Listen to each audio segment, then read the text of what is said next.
The New York countercultural figure, Jim Carroll, has been called America's Arthur Rimbaud.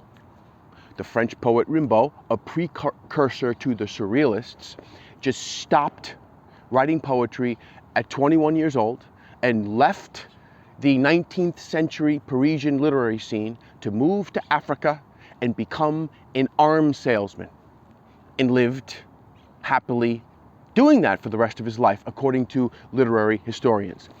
While Carroll never ghosted the New York bohemian scene that helped him make his name, his poetry does have a surrealistic bent, which you're going to hear, and he did produce most vigorously and perhaps most unforgettably when he was young.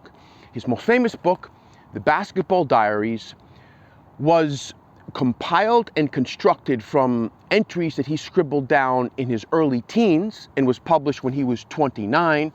And the sequel, Forced Entries, The Downtown Diaries, 1971 to 1973, was compiled and constructed from entries he scribbled down in his early 20s and was published when he was 38. But he was publishing poems in fragments from his diaries when he was still a teenager, and to great fanfare.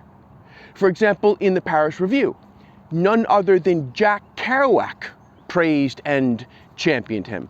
His first above ground, let's say, collection of poetry, Living at the Movies, hit bookstores in 1973 when he was just 23 years old and juggling his artistic vocation with a hip social life and a full-blown heroin addiction. Right off the bat, let's just say that poetry is the most subjective of the literary arts. What I like might not be what you like. By the end of this video, I think you'll have a better idea of what I like. But for now, let's just say that I put a star, 2 checks, or 1 check next to 27 of the 79 poems in this collection. So that means that 35% of the poems in Living at the Movies stirred something up in me. That's not a bad percentage, but it's also not a great one. The beat poet, Allen Ginsberg, after Carroll gave him some of his poems to read, told him, "You've got some great lines here, some really great haikus within the overall work." That's more or less how I would sum up most of the poems in this book. Or to take a line from The Basketball Diaries about his poetry production, it all comes in beautiful fragments, like nods. Those nods are his heroin highs. Here's one of those fragments. Here's one of those haikus from a poem called Seltzer. Who can argue with 6,000 swallows flying from a single cloud like joy? Beautiful, right? But the rest of the poem left me puzzled, left me trying to fit all the pieces into some kind of larger poetic statement.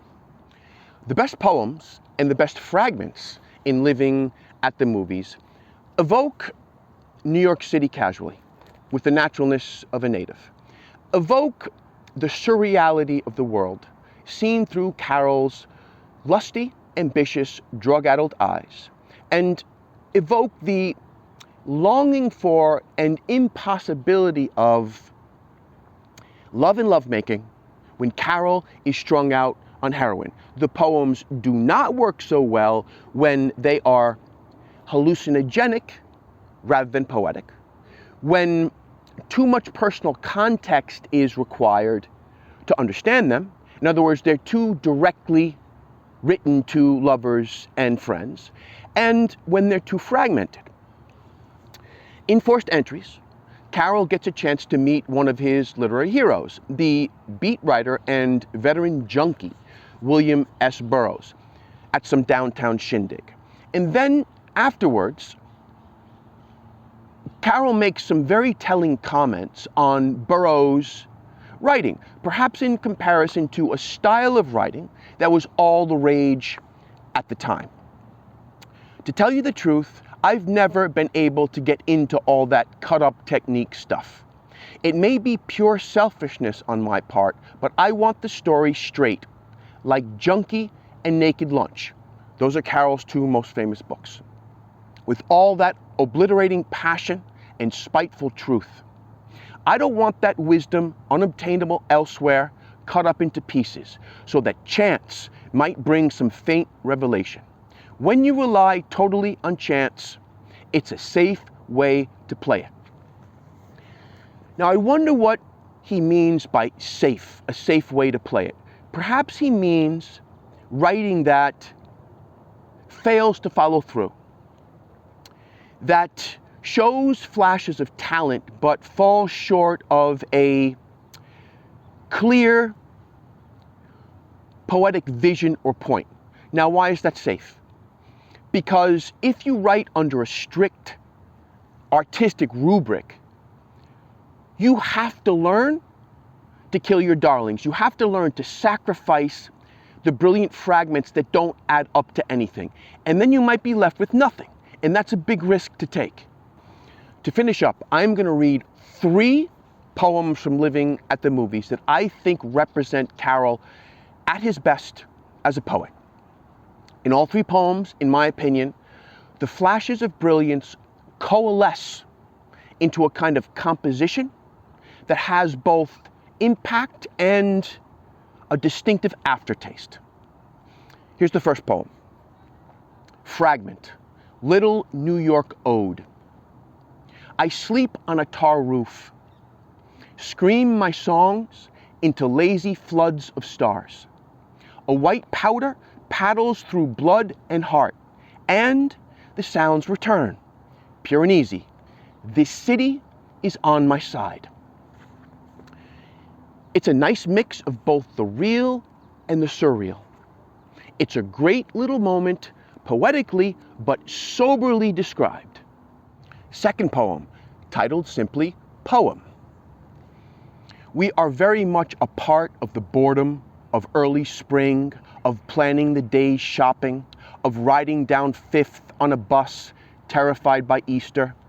But here we are anyway, surviving like a wet street in August, and keeping our eye on each other as we do it.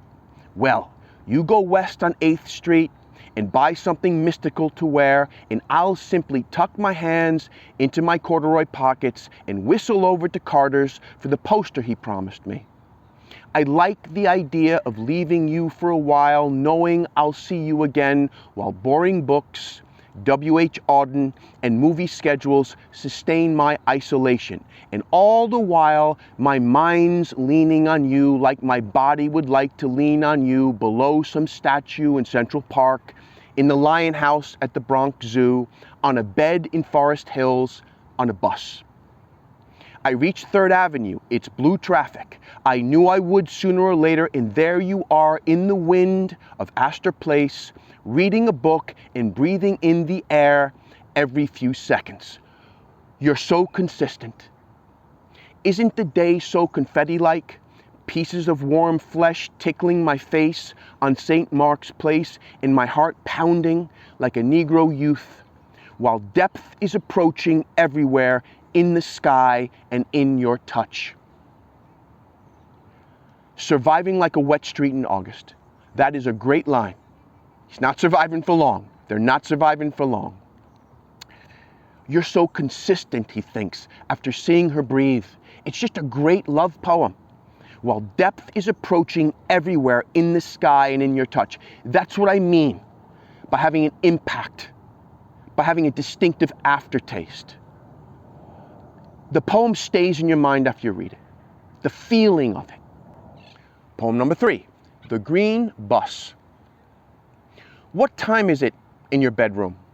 The streets are becoming the Red Sea, flushed through the white forest, where Gauguin was last seen saying goodbye. Despair in America and Europe. Oh, we are here on 53rd and 6th, watching steel change to ivy. Taxis, sexy dreams pierce your left ventricle. Your left wrist is broken, but the time. A wristwatch quickly sliding down the facade. It is 5 a.m. Time to anticipate. We anticipate. What we anticipate is a vision. Foresight among the fathers slowly withdrawing from the legion, seeking the insoluble answer of the waves. I mean the streets. Do you realize I hate you? Now you sneeze. It isn't easy talking to you through the brick genitals you're holding, and I tremble without boots or wings, sitting exhausted upon the serpent's breath. A fan moves in the sky. You are a very happy person. It drips the sordid blood, it stops. The heat.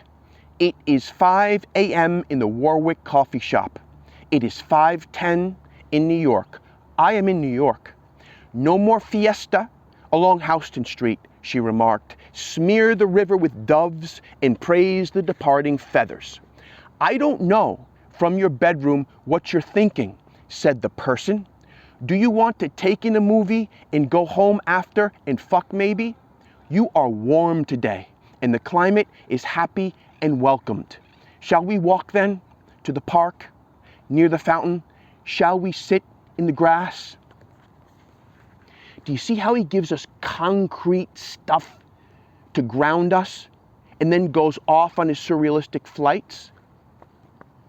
Gives us times, gives us addresses, gives us dialogue like, do you want to take in a movie and go home after and fuck maybe? It sounds so spoken, so real. But then there are these flights of fancy, okay? You don't have to understand everything in a poem for it to be good. But the poem has to invite you back to reread it again and again. So it stays there. And this poem succeeds at that. I think this is probably the best of the three, although it's the most difficult to understand. But it's a nice mix of what he does so well. Simplicity of language and this wild poetic imagination.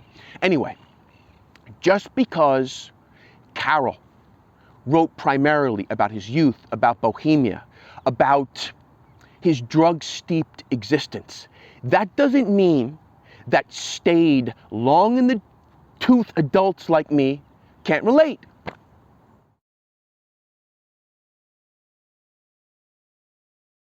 A quick reminder, to support the cause, you can always like, comment, or follow, or if my passion and insights about literature make you curious about my own attempts at it, there is always My Half Orange, a story of love and language in Seville, published by Tortoise Books in 2023, about the 10 most transformative years of my life when I moved from New York City to Seville, Spain in 2005, met a local woman, and started a family with her without hardly speaking Spanish. I plan to soon upload an audio version to Substack, Rants from a Foreign Land, John Julius Reel. Follow me there to receive all my updates by email. Thanks, good people.